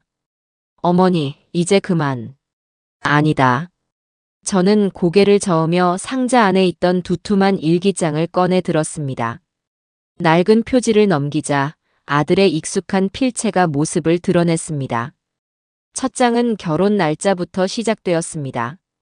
처음 몇 장은 신혼의 단꿈에 젖은 행복한 이야기들로 채워져 있었습니다. 하지만 아들이 아프기 시작한 시점부터 일기장의 내용은 180도 달라져 있었습니다. 2024년 10월 17일. 오늘 병원에서 검사 결과가 좋지 않다고 했다. 미수에게 이야기했더니 한숨부터 쉰다. 그래서 돈 많이 들어가는 병이야? 라고 묻는 얼굴에 걱정보다는 짜증이 가득했다. 내가 아픈 것이 이 여자에게는 그저 돈 나가는 귀찮은 일이 되어버린 것 같다. 가슴이 시리다. 2025년 1월 22일. 밤새 열이 나고 기침이 멈추지 않았다. 옆에서 자던 미수가 시끄럽다며 이불을 들고 건너방으로 가버렸다. 캄캄한 방에 홀로 누워 기침을 하다 보니 서러움에 눈물이 났다. 나는 이 집에서 가장이 아니라 그냥 돈 버는 기계, 이제는 그것마저 고장 나버린 애물단지인가 보다. 2025년 4월 11일. 병원비가 부족해서 미수에게 돈 이야기를 꺼냈다. 그녀는 기다렸다는 듯이 소리를 질렀다. 너는 돈 얘밖에 할 줄 아는 게 없어. 네 병원비 때문에 내가 얼마나 스트레스 받는지 알아? 내 친구들은 남편들이 명품백 사주고 해외여행 보내주는데 나는 이게 뭐야? 그녀가 어제 백화점에서 새로 산 가방이 떠올랐다. 내 병원비보다 비싼 가방이었다. 일기장은 한 페이지, 한 페이지가 피눈물 나는 기록이었습니다. 미수의 폭언과 무시, 가스라이팅으로 인해 아들의 자존감이 어떻게 무너져 내렸는지 그 고통스러운 과정이 고스란히 담겨 있었습니다. 심지어 아들이 고통으로 잠 못 이루는 밤, 미수가 친구들과 클럽에서 찍은 사진을 SNS에 올린 것을 보고 절망하는 내용도 있었습니다. 이런 짐승만도 못한. 옆에서 함께 일기장을 읽던 도석이의 입에서 낮은 욕설이 터져 나왔습니다. 그의 주먹은 분노로 하얗게 변해 있었습니다. 저 역시 마찬가지였습니다. 슬픔은 이미 분노로 변한 지 오래였습니다. 이것은 단순히 부부 사이의 문제가 아니었습니다. 명백한 학대이자 살인 행위나 다름없었습니다. 일기장의 마지막 부분에는 함께 들어있던 통장들에 대한 기록이 있었습니다. 아들은 미수가 잠든 새벽 몰래 일어나 대리운전을 했습니다. 아픈 몸을 이끌고 밤거리를 헤매며 몇만 원의 돈을 벌었고 그 돈을 차곡차곡 모아 여러 개의 통장에 나누어 입금했습니다. 혹시라도 미수에게 들킬까봐 일부러 여러 은행에 소액으로 나누어 관리했던 것입니다. 2025년 6월 28일. 오늘도 대리운전을 했다. 기침이 심해져서 손님에게 핀잔을 들었다. 서러웠지만 꾹 참았다. 이 돈은 내 마지막 희망이다. 혹시 내가 잘못되더라도 우리 엄마와 준서가 이 돈으로 잠시나마 버틸 수 있기를. 그 여자에게는 단 10원도 넘겨줄 수 없다. 이건 내 피와 눈물이니까. 일기장의 마지막 장은 며칠 전에 쓰인 것이었습니다. 거의 힘이 없는 글씨로 이렇게 적혀 있었습니다. 엄마 미안해. 나 이제 더는 못 버틸 것 같아. 사랑해. 이것이 제 아들이 세상에 남긴 마지막 말이었습니다. 저는 일기장을 덮고 눈을 감았습니다. 눈물을 닦았습니다. 그리고 다시 눈을 떴을 때 제 눈에는 더 이상 슬픔이 남아있지 않았습니다. 오직 차가운 분노와 복수심만이 이글거리고 있었습니다. 제 아들을 이렇게 만든 그 여자에게 똑같이 지옥을 선물해 주리라. 내 아들이 겪었던 고통의 10,000분의 1이라도 되돌려 주리라. 어머니. 도석이가 걱정스러운 눈빛으로 저를 불렀습니다. 어머니, 더 이상 당하고만 계시면 안 됩니다. 형의 마지막을 이렇게 억울하게 둘 수는 없어요. 제가 전부 되돌려 놓겠습니다. 형의 명예도 어머니의 권리도 제가 다 찾아드리겠습니다. 저는 말없이 고개를 끄덕였습니다. 이제 더 이상 약한 엄마가 아니었습니다. 저는 제 아들의 마지막 유언을 지키기 위해 싸워야 하는 전사였습니다. 그래. 그렇게 하자, 아들아. 네 형이 하늘에서라도 편히 눈 감을 수 있도록. 우리가 그렇게 만들어주자. 제 목소리는 저 자신도 놀랄 만큼 차갑고 단단했습니다. 그 순간 현관문이 열리며 미수가 퇴근하고 돌아왔습니다. 그녀는 거실 테이블 위에 놓인 낡은 상자와 일기장, 통장들을 보고는 표정이 굳었습니다. 이게 다 뭐예요? 어머니, 남의 물건 함부로 뒤지는 거 아니에요. 남의 물건? 이건 내 아들 물건이다. 그러니까요. 죽은 도현 씨 물건은 이제 법적 상속인인 제 물건이기도 하죠. 어디 봐요. 무슨 비자금이라도 숨겨놨나. 미수는 아무렇지 않게 통장 뭉치로 손을 뻗었습니다. 그 순간 도석이가 번개처럼 손을 뻗어 미수의 손목을 낚아챘습니다. 손대지 마. 도석이의 눈빛은 얼음장처럼 차가웠습니다. 미수는 그의 기세에 눌려 잠시 주춤했지만 이내 손을 뿌리치며 악을 썼습니다. 지금 뭐 하는 짓이야? 당신이 뭔데 남의 집 재산에 손을 대, 대. 이거 안 나? 이건 형이 어머니와 조카를 위해 남긴 돈이다. 당신이 손댈 수 있는 돈이 아니야. 웃기지 마. 부부 재산은 공동명의야. 법적으로 따져볼까? 미수의 뻔뻔한 태도에 저는 자리에서 일어났습니다. 그리고는 일기장을 집어들고 미수의 눈앞에 펼쳐 보였습니다. 그래. 법적으로 따져보자꾸나. 여기 내 아들이 피눈물로 쓴 모든 기록이 다 있으니. 한번 읽어보겠니? 네가 내 아들에게 무슨 짓을 했는지 똑똑히 한번 읽어보란 말이다. 일기장 속 자신의 만행이 적힌 페이지를 본 미수의 얼굴이 하얗게 질려갔습니다. 그녀의 눈동자가 겁에 질려 파르르 떨리기 시작했습니다. 이제 시작이었습니다. 길고 긴 복수의 서막이 비로소 올랐습니다. 미수는 자신의 만행이 적힌 일기장을 보고는 잠시 말을 잃었지만 이내 언제 그랬냐는 듯 다시 도끼를 품고 소리쳤습니다. 이게 뭐 어쨌다는 거예요? 죽은 사람이 쓴 일기 쪼가리가 무슨 증거가 된다고. 이건 그냥 도현 씨가 병 때문에 예민해져서 혼자 소설 쓴 거잖아요. 저는 떳떳해요. 그녀는 애써 태연한 척했지만 파르르 떨리는 목소리는 그녀의 불안감을 감추지 못했습니다. 자신의 거짓말이 아들의 진실 앞에서 얼마나 초라한지 스스로도 알고 있었을 겁니다. 하지만 그녀는 결코 자신의 잘못을 인정할 여자가 아니었습니다. 오히려 적반하장으로 나왔습니다. 그리고 당신, 뭔데 남의 집 가정사에 끼어들어? 당신이 진짜 박도석이라는 증거도 없잖아. 유전자 검사 결과 나오기 전까지는 아는 척하지 말고 당장 이 집에서 나가. 미수는 모든 분노의 화살을 도석에게로 돌렸습니다. 지금 이 상황을 만든 원흉이 도석이라고 생각하는 듯 했습니다. 도석이는 그런 미수를 차갑게 바라보며 품 안에서 휴대폰을 꺼내 들었습니다. 그리고는 어딘가로 전화를 걸었습니다. 김 변호사님이십니까? 접니다. 네, 지금 바로 의뢰드리고 싶습니다. 가능한 가장 빠른 시간 내에 뵙고 싶습니다. 네, 자료는 차고 넘칩니다. 짧은 통화를 마친 도석이는 미수를 향해 말했습니다. 변호사를 선임했다. 이제부터 당신과 나는 법으로 이야기하게 될 거야. 그의 목소리에는 한치의 망설임도 없었습니다. 다음 날, 저는 도석이와 함께 서울 시내의 한 대형 로펌을 찾아갔습니다. 태어나서 처음 와보는 변호사 사무실은 높고 낯설게만 느껴졌습니다.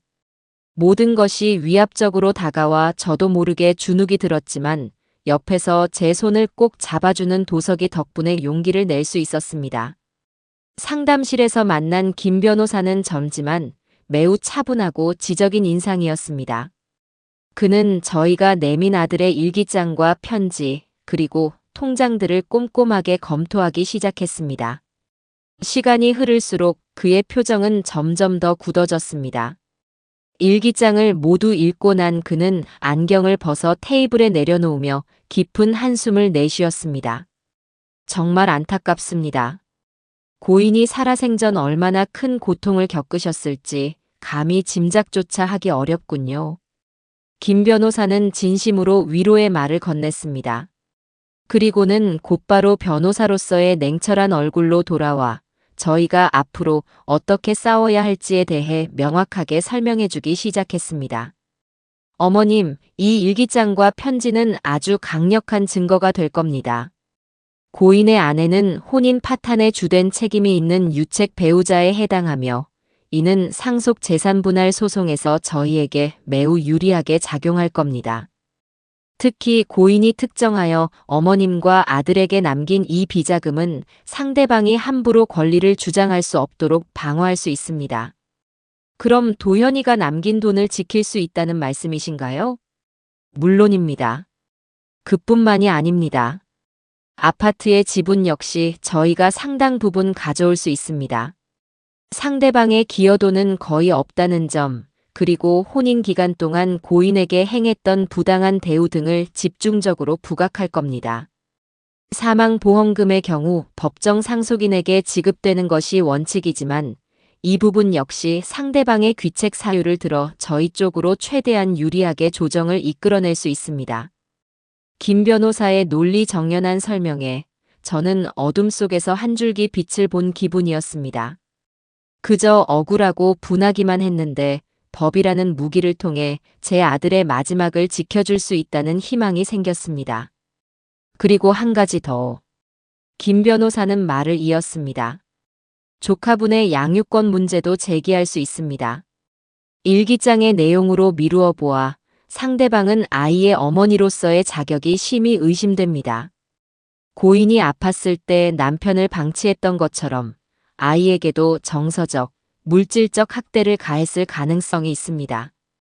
이 부분은 저희가 추가적인 증거를 확보하여 양육권을 어머님과 삼촌인 박도석 선생님께로 가져오는 방안을 적극적으로 검토해 봐야 합니다. 준서. 제 손주의 얼굴이 떠올랐습니다. 압이 잃은 것도 서러운데 저런 모진 어미 밑에서 자라게 할 수는 없었습니다. 저는 고개를 끄덕였습니다. 네, 변호사님. 우리 준서, 제가 꼭 지키고 싶습니다. 상담을 마치고 나오는 길, 제 발걸음은 들어갈 때와는 비교할 수 없을 만큼 가벼웠습니다. 두렵고 막막하기만 했던 싸움에 든든한 아군이 생긴 기분이었습니다. 도석이는 그런 제 마음을 알았는지 제 어깨를 감싸며 말했습니다. 어머니, 이제 걱정하지 마세요. 모든 건 제가 알아서 하겠습니다. 어머니는 그냥 편히 마음만 먹고 계세요. 며칠 후 유전자 검사 결과가 나왔습니다. 결과는 당연하게도 99.99% 친자 관계가 성립한다는 내용이었습니다. 저는 그 종이 한 장을 들고 30년의 세월을 보상받은 듯한 기분에 한참을 울었습니다. 이제 도석이는 법적으로도 세상 누구 앞에서도 제 아들이라고 당당하게 말할 수 있게 된 것입니다. 그날 저녁, 저는 유전자 검사 결과지를 들고 미수에게 갔습니다. 미수는 결과를 보고도 눈 하나 깜짝하지 않았습니다. 오히려 비웃음을 흘리며 말했습니다. 그래서 뭐예요? 친아들이면 뭐 어쩔 건데요? 죽은 박도현 씨 재산이랑 저 사람이 무슨 상관인데요? 상속 1순위는 배우자인 저랑 아들인 준서예요. 법도 모르세요? 그녀는 여전히 자신의 법적 권리만을 굳게 믿고 있었습니다. 자신이 저지른 짓이 어떤 결과를 초래할지에 대해서는 조금도 생각하지 못하는 듯 했습니다. 그 오만하고 무지한 태도가 저를 더욱 분노하게 만들었습니다. 그래. 법대로 하자꾸나. 누가 웃고 누가 울게 될지 끝까지 한번 해보자. 저는 더 이상 미수와 말을 섞지 않았습니다. 말이 통하지 않는 상대에게 감정을 소비할 필요가 없었습니다. 모든 것은 변호사가 그리고 법이 알아서 해줄 것이었습니다. 그날 이후 도석과 김 변호사는 본격적으로 증거 수집에 나섰습니다. 아들의 일기장에 언급된 날짜를 기준으로 미수의 카드 사용 내역과 은행 거래 내역을 확보했습니다. 아니나 다를까 아들이 병원에서 고통스러워하던 날 미수는 백화점 명품관에서 수백만 원을 결제했고 피부과와 고급 에스테틱에서 거액을 사용한 기록이 고스란히 남아 있었습니다. 심지어 아들의 병원비로 입금된 돈의 일부가 당일 미수의 개인 계좌로 이체된 기록까지 발견되었습니다. 그것은 명백한 횡령의 증거였습니다. 저 또한 가만히 있지 않았습니다. 아들이 살아있을 때 제게 몰래 건네주며 엄마 혹시 모르니 가지고 있어라고 말했던 병원비 영수증들을 모두 찾아냈습니다. 미수가 병원비를 냈다고 주장하는 날짜와 실제로는 제가 아들의 돈으로 수납한 영수증의 날짜가 일치하는 것들이 여러 개 있었습니다. 그것들은 미수의 거짓말을 증명할 중요한 자료가 되었습니다. 도석이는 아파트 주변 이웃들을 찾아다니며 증언을 확보하기도 했습니다. 처음에는 다들 가정사에 끼어들기 싫다며 꺼려했지만 도석이의 진심 어린 설득과 죽은 도현의 억울한 사연을 듣고는 하나둘씩 입을 열기 시작했습니다. 맨날 밤마다 고성이 오갔어요. 여자가 남자한테 돈도 못 버는 병신이라고 소리 지르는 걸 몇 번이나 들었다니까요.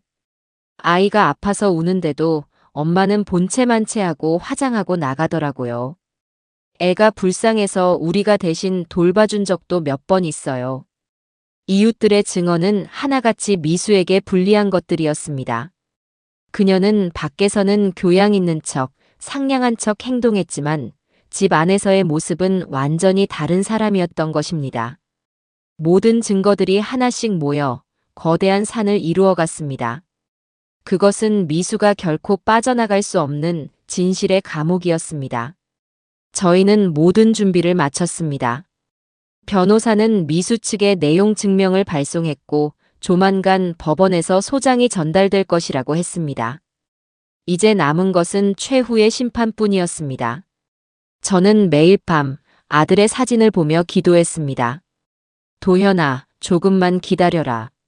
이 엄마가 그리고 네 동생이 너의 억울함을 모두 풀어주고 악한 자가 반드시 벌을 받는다는 것을 똑똑히 보여주마.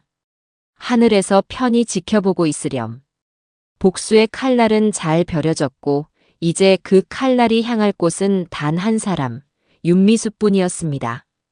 그녀가 자신의 거짓과 탐욕으로 쌓아 올린 성이 무너져 내리는 것을 저는 제 눈으로 똑똑히 지켜볼 것이었습니다.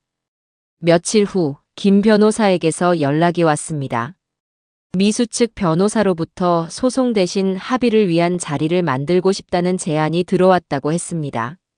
아마도 저희가 가진 증거의 무게를 짐작하고 재판까지 가는 것이 불리하다고 판단한 모양이었습니다. 저희는 그 제안을 받아들이기로 했습니다.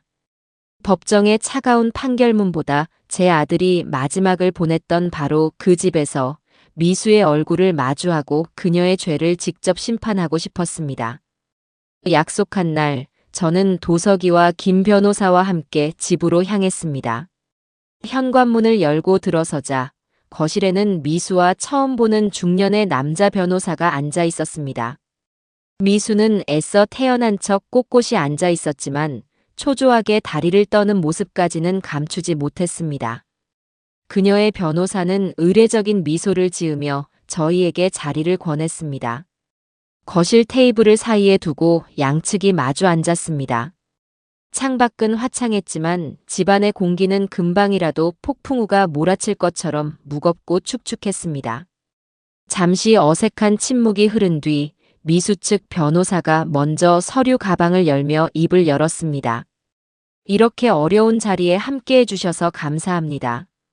고인이 되신 박도현 씨의 명복을 빌며 남은 가족분들께도 깊은 위로의 말씀을 전합니다. 그는 형식적인 위로를 건넨 뒤 곧바로 본론으로 들어갔습니다. 저희 의뢰인 윤미수 씨의 입장은 명확합니다. 법적으로 고인의 제1순위 상속인은 배우자와 직계비속인 아들 박준서 군입니다. 따라서 아파트와 예금, 그리고 사망보험금을 포함한 모든 유산은 법이 정한 비율에 따라 윤미수 씨와 아들에게 상속되는 것이 마땅합니다. 물론 어머님의 기여분을 전혀 고려하지 않겠다는 것은 아닙니다. 도의적인 차원에서 현재 거주하시는 아파트의 시세 일부를 위자료 명목으로 지급할 용의가 있습니다. 그의 말은 정중했지만 그 내용은 오만하기 짝이 없었습니다. 저희가 가진 증거는 모두 무시한 채 오로지 법 조항만을 내세워 모든 것을 차지하겠다는 선전포고나 다름없었습니다. 미수는 자신의 변호사가 말을 하는 동안 마치 승리자라도 된 것처럼 입가에 희미한 미소를 띄우고 있었습니다. 미수 측 변호사의 말이 끝나자 김 변호사가 조용히 입을 열었습니다.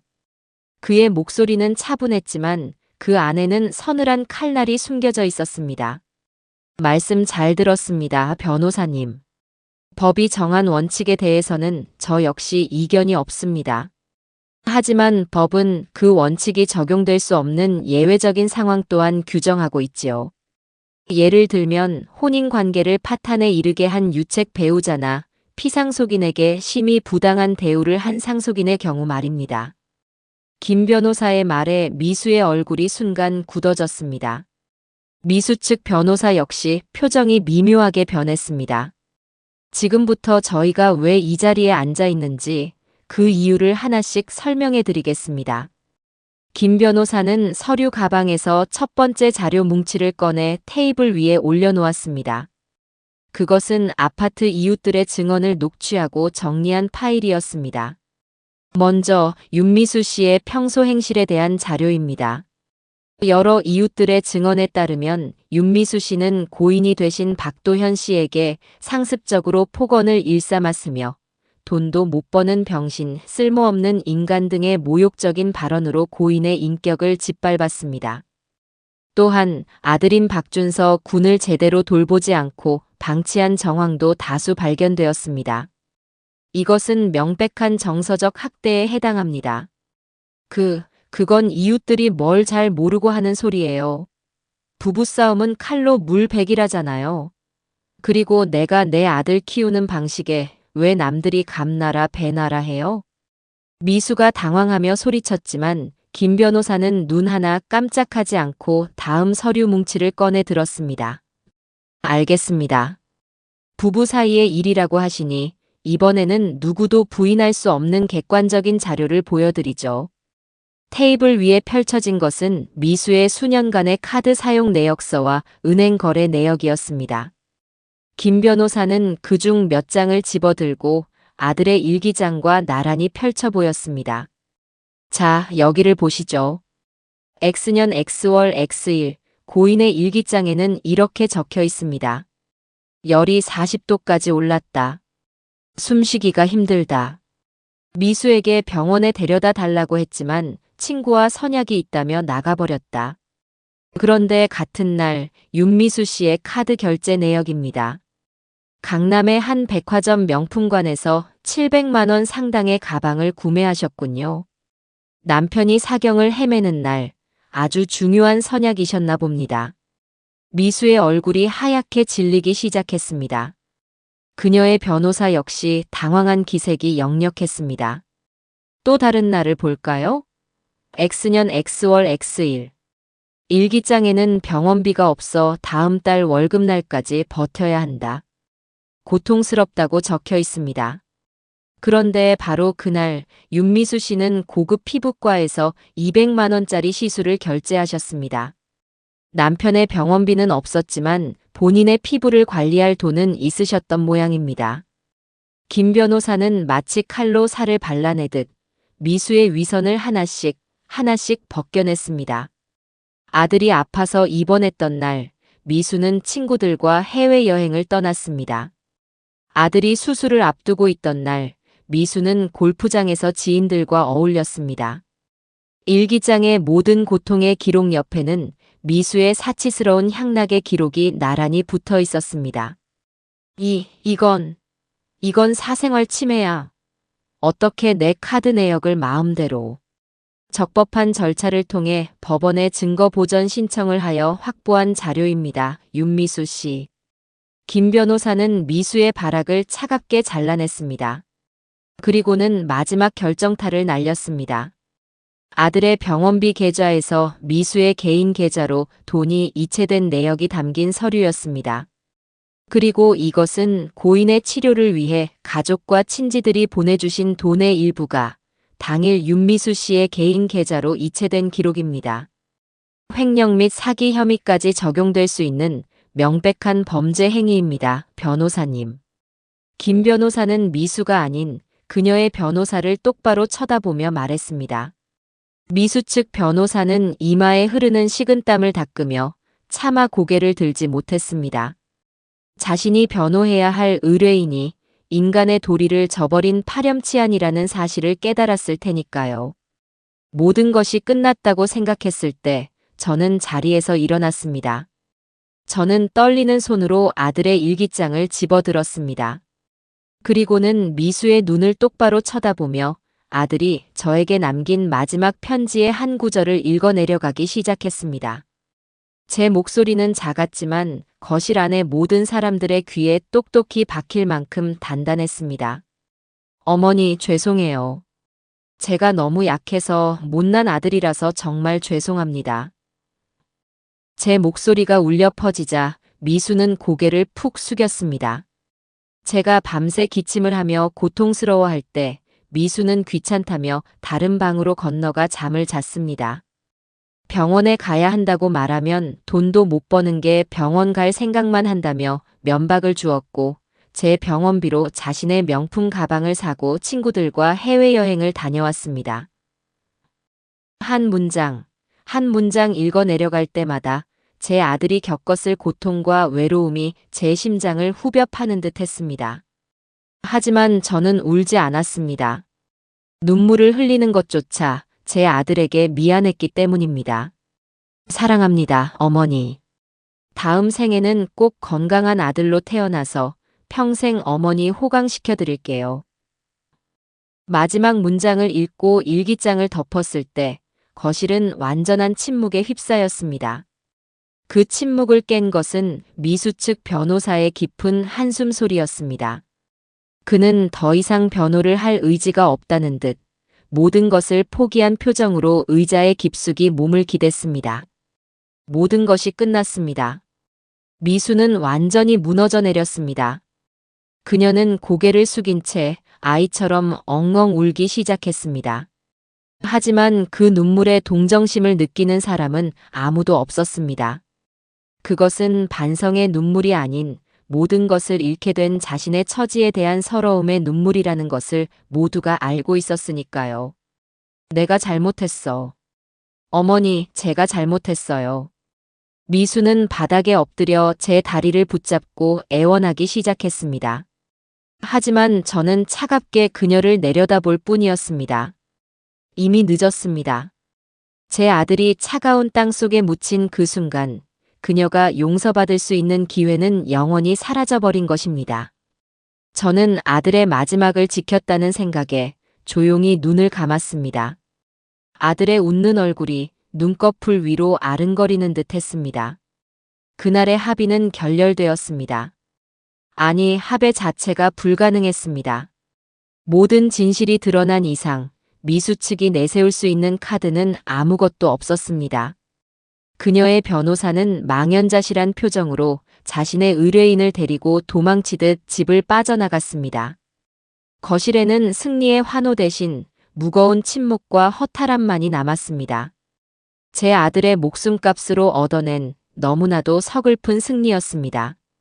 이후의 과정은 일사천리로 진행되었습니다. 저희는 곧바로 이혼 및 재산분할 청구 소송을 제기했습니다. 물론 도현이가 이미 세상을 떠났기에 이혼은 불가능했지만 혼인 파탄의 책임이 전적으로 미수에게 있다는 것을 법적으로 인정받기 위한 절차였습니다. 재판은 길지 않았습니다. 김 변호사가 제출한 증거들은 너무나도 명백하고 강력해서 미수 측은 제대로 된 반박조차 하지 못했습니다. 결국 법원은 저희의 손을 들어주었습니다. 판결문에는 미수가 혼인 기간 동안 배우자로서의 의무를 현저히 게을리하고 고인에게 심각한 정신적, 육체적 고통을 안겨주었음이 명시되었습니다. 그녀는 유책 배우자로 인정되었고 재산 분할에서 철저하게 불리한 판결을 받았습니다. 아들의 사망보험금은 법적으로 배우자와 아들 준서에게 돌아가는 것이 맞았지만 법원은 이례적으로 기여분을 인정하여 저와 도석에게도 상당 부분 권리가 있음을 인정했습니다. 도현이가 남긴 비자금은 당연히 전액 저와 준서의 몫이 되었고 아파트 역시 제 명의로 돌려놓을 수 있었습니다. 미수는 법적으로 보장된 최소한의 몫과 자신이 그동안 사들였던 명품 가방 몇 개, 그리고 카드빚만 떠안은 채 빈털터리로 쫓겨나게 되었습니다. 소송이 진행되는 동안 미수의 만행은 친척들과 지인들 사이에 삽시간에 퍼져나갔습니다. 처음에는 제 말을 믿지 않던 사람들도 명백한 증거와 법원의 판결을 보고는 경악을 금치 못했습니다. 그녀는 순식간에 주변의 모든 사람을 잃었습니다. 함께 쇼핑을 즐기던 친구들은 그녀의 전화를 피했고 그녀를 현모양처라며 칭찬하던 시댁 식구들은 그녀에게 등을 돌렸습니다. 그녀는 완벽하게 사회적으로 고립되었습니다. 가장 중요한 문제가 남아 있었습니다. 바로 손주, 준서의 양육권이었습니다. 미수는 마지막 발악처럼 준서에 대한 친권을 주장했습니다. 하지만 저희는 그녀가 아이를 방치하고 학대했다는 이웃들의 증언과 그녀의 불안정한 경제 상황 등을 근거로 강력하게 반박했습니다. 가정법원에서 열린 면접 조사 날 판사님은 준서에게 조용히 물었습니다. 준서야, 누구랑 살고 싶니? 어린아이에게는 너무나도 가혹한 질문이었습니다.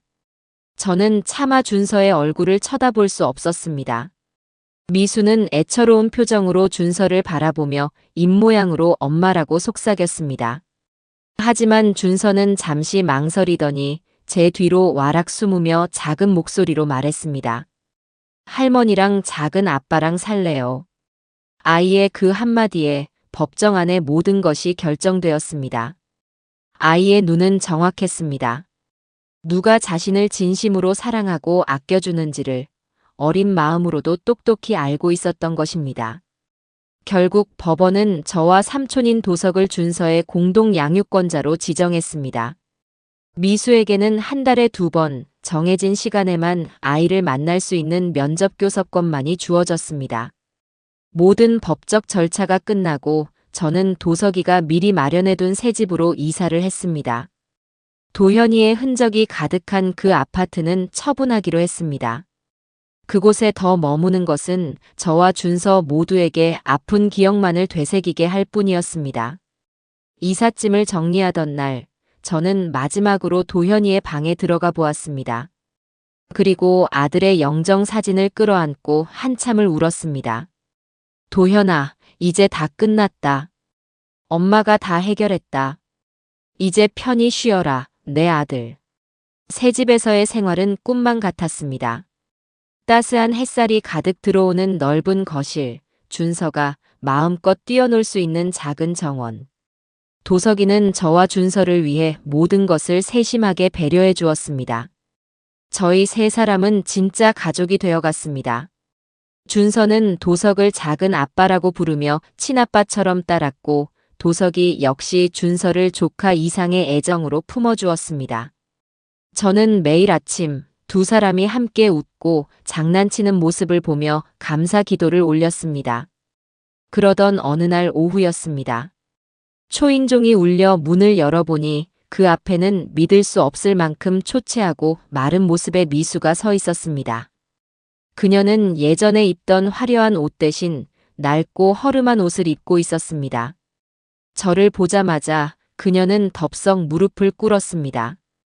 어머니, 제가 잘못했어요. 한 번만 용서해 주세요. 그녀는 눈물 콧물을 쏟아내며 제게 매달렸습니다. 하지만 저는 아무런 감정도 느껴지지 않았습니다. 준서 얼굴 한 번만 보게 해주세요. 그리고 돈 좀 빌려주세요. 지금 당장 지낼 곳도 없어요. 며칠만이라도 좋으니 이 집에서 지내게 해주세요. 그녀의 마지막 목적은 결국 돈이었습니다. 저는 말없이 그녀를 내려다보았습니다. 그리고는 조용히 뒤로 물러서서 문을 닫았습니다. 철컥 하고 잠금 장치가 걸리는 소리가 그녀와 저 사이의 모든 인연을 끊어내는 소리처럼 들렸습니다. 문 밖에서 미수의 절규와 욕설이 한참 동안 들려왔습니다. 하지만 저는 더 이상 흔들리지 않았습니다. 동정심은 사람에게 베푸는 것입니다. 저는 그녀를 더 이상 사람으로 여기지 않기로 했습니다. 그것이 제 아들을 위한, 그리고 남은 제 가족을 위한 최선의 선택이었습니다. 그녀의 소리가 점점 멀어지고 집안에 다시 평화가 찾아왔을 때 저는 비로소 제 아들의 죽음으로부터, 그리고 지독했던 과거로부터 완전히 자유로워졌음을 느꼈습니다. 미수가 다녀간 후 제 마음은 오히려 더 단단하고 평온해졌습니다. 마지막까지 남아있던 미련의 찌꺼기마저 그날의 닫힌 문과 함께 사라져버린 기분이었습니다. 며칠 뒤 맑게 갠 가을날, 저희 세 사람은 도현이를 만나러 갔습니다. 도석이가 운전하는 차를 타고 가는 동안 준서는 창밖을 보며 신나게 제잘거렸고, 저는 그런 아이의 머리를 쓰다듬으며 조용히 창밖 풍경을 바라보았습니다. 이제는 눈물을 흘리지 않고도 아들이 좋아했던 풍경들을 온전히 눈에 담을 수 있게 되었습니다. 납골당에 도착해 아들의 사진 앞에 섰습니다. 여전히 환하게 웃고 있는 아들의 얼굴. 저는 준비해간 국화꽃 한 다발을 내려놓고 아들의 사진을 부드러운 손수건으로 정성껏 닦아주었습니다. 도현아, 엄마 왔다. 그리고 네 동생 도석이도 함께 왔어. 제 말에 옆에 서 있던 도석이가 조용히 한 걸음 다가섰습니다. 그는 30년 만에 마주하는 형의 얼굴을 한참 동안 말없이 바라보았습니다. 그의 눈시울이 붉게 물들어 있었습니다. 형, 나 도석이야. 너무 늦게 와서 미안해. 형이 그렇게 힘들 때 옆에 있어주지 못해서 정말 미안해. 도석이는 끝내 고개를 숙이고 어깨를 들썩였습니다. 저는 그런 아들의 등을 가만히 쓸어주었습니다. 30년의 세월을 뛰어넘은 형제의 만남은 그렇게 눈물과 회한 속에서 이루어졌습니다. 한참을 울던 도석이는 이내 눈물을 닦고 다시 형의 사진을 보며 약속하듯 말했습니다. 이제 걱정하지 마, 형. 어머니랑 준서는 내가 목숨 걸고 지킬게. 형이 못다 한 효도, 그리고 형이 못다 이룬 아빠의 사랑까지 내가 다 채워줄게. 그러니까 하늘에서는 아무 걱정 말고 부디 편안하게 쉬어.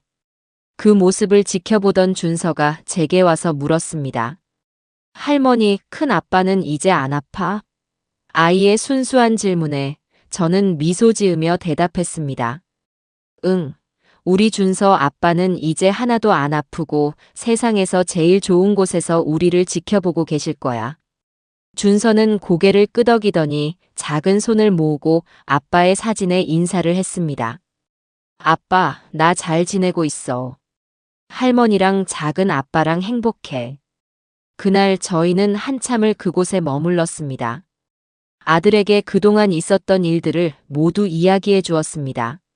못된 사람은 벌을 받았고 남은 사람들은 이제 행복하게 살아갈 것이라고. 그러니 이제는 정말로 모든 짐을 내려놓고 평안하기를 바란다고 수없이 속삭였습니다. 납골당을 나서는 제 발걸음은 그 어느 때보다 가볍고 평화로웠습니다. 새 집에서의 시간은 강물처럼 잔잔하고 따뜻하게 흘러갔습니다. 저는 아침에 일어나 도석이와 준서가 먹을 밥을 짓고 함께 식사를 하고 준서를 유치원에 데려다주는 소소한 일상 속에서 살아있음의 행복을 느꼈습니다. 도석이는 바쁜 회사 일에도 불구하고 언제나 저녁은 집으로 돌아와 저희와 함께 했습니다. 저녁 식탁에는 늘 웃음소리가 끊이지 않았습니다. 어느 주말 오후였습니다. 도석이는 거실에서 준서와 함께 장난감 로봇을 조립하고 있었습니다. 두 사람은 머리를 맞대고 설명서를 들여다보며 뭐가 그리 즐거운지 연신 웃음을 터뜨렸습니다. 작은 아빠, 여기가 아니잖아. 바보야. 준서의 핀잔에 도석이는 아이고 우리 조카님 똑똑하시네. 라며 과장되게 감탄하며 아이를 간지럽혔습니다. 거실은 온통 두 사람의 행복한 웃음소리로 가득 찼습니다. 저는 부엌에서 과일을 깎다가 그 모습을 가만히 바라보았습니다. 거실 한쪽 벽난로 위에는 나란히 놓인 두 개의 액자가 있었습니다. 하나는 환하게 웃고 있는 도현의 사진이었고 다른 하나는 저희 세 사람이 새로 이사와서 찍은 가족 사진이었습니다. 사진 속 도현이가 마치 거실에서 뛰노는 동생과 아들을 보며 흐뭇하게 미소 짓고 있는 것만 같았습니다.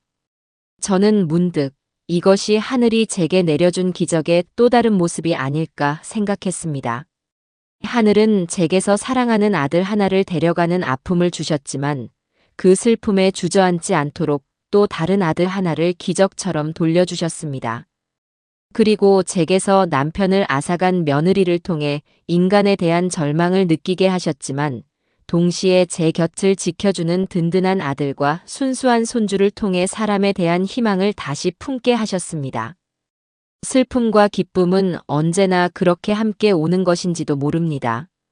소중한 것을 잃고 나서야 곁에 남은 것들의 소중함을 더 깊이 깨닫게 되는 것처럼요. 과일을 담은 접시를 들고 거실로 나가자 준서가 달려와 제 품에 안겼습니다. 할머니, 이거 작은 아빠랑 내가 만든 거야. 멋있지? 아이는 자랑스럽게 완성된 로봇을 들어 보였습니다. 저는 아이를 꼭 끌어안았습니다. 우와, 우리 준서랑 작은 아빠가 만들어서 그런지 세상에서 제일 멋진 로봇이네. 제 칭찬에 도석이도 아이처럼 환하게 웃었습니다. 그 웃음 속에서 저는 죽은 아들 도현의 모습을 보았습니다. 제 두 아들은 그렇게 서로의 모습 속에서 그리고 제 기억 속에서 영원히 함께 살아있을 것입니다. 저는 이제 더 이상 약한 할머니, 슬픔에 잠긴 어머니가 아닙니다. 저는 세상에서 가장 소중한 보물들을 지키기 위해 그 누구보다 강한 할머니이자 어머니로 살아갈 겁니다. 제게 남은 인생은 슬픔을 곱씹는 시간이 아니라 제게 주어진 이 기적 같은 행복을 마음껏 누리고 감사하는 시간이 될 것입니다. 거실 창으로 쏟아져 들어오는 따스한 저녁 햇살이 우리의 새로운 시작을 축복해주는 것만 같습니다.